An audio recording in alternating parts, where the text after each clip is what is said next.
अखरोट को तो मैं पेड़ों से ले आई थी, लेकिन आप लोगों को नहीं पता कि जो अखरोट होते हैं वो कुछ इस टाइप से होते हैं।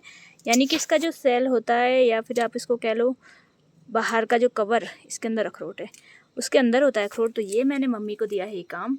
तो मम्मी इनको भी छिल छिल के, जो कवर हैं ये देख रहे हो अगर आप इतने, और पल्ली तरफ देखो अखरोट के लग गए हैं ढेरी। तो ये देखो मम्मी इनको छिल छिल के कर रही हैं रेडी। ये ऐसे इनको काटा और इसके अंदर आपका निकल गया अखरोट। एक्चुअली मैं ड्यूटी जा रही थी, मैं इसका आपको प्रॉपर ब्लॉग करके दिखाना चाहती थी, लेकिन मैं भूल गई। तो अभी मैं नीचे आई हूँ थोड़ा बारिश के बाद, और ये हम निकाल रहे हैं अखरोट।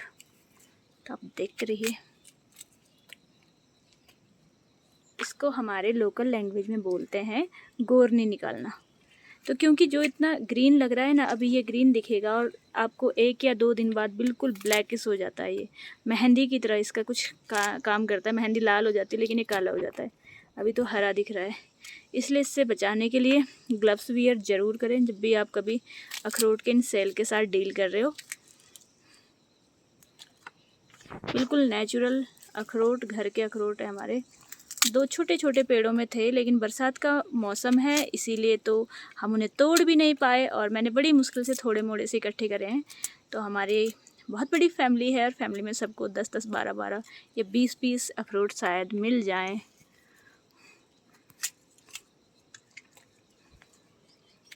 ये देखो, इसमें जो ज़्यादा पक जाता है उसका सेल ऐसे ब्लैक हो जाता है, किसी का सेल ऐसे आधा निकला हुआ रहता है। कोई भी फ्रूट जैसे होता है नॉर्मली ऐसी, इसका भी बाहर सेल होता है। और पूरा हम इसको गिल्डे में लाए थे, ब्लैक गिल्डा दिख रहा होगा।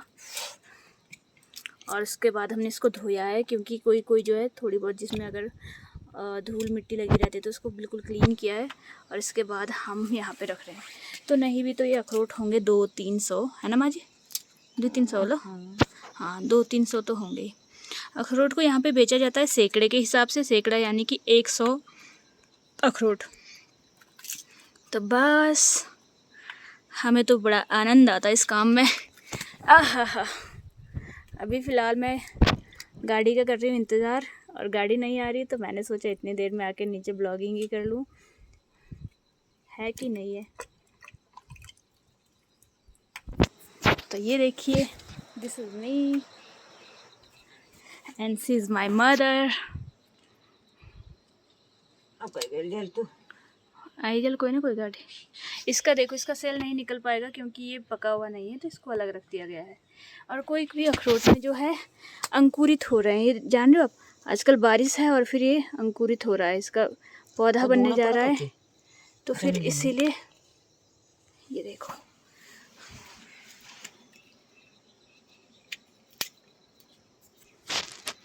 माँ जी 2 दाना अलग से तो कट्ठा चिपके हैं, अलग डाला का है। अब जो को सेब तो अलग देख लो। इसमें हमारे पास 2-3 वैरायटी के अखरोट है, बाद में मैं इसका ब्लॉग अलग से बनाऊंगी। अभी के लिए इतना ही काफ़ी। Bye bye.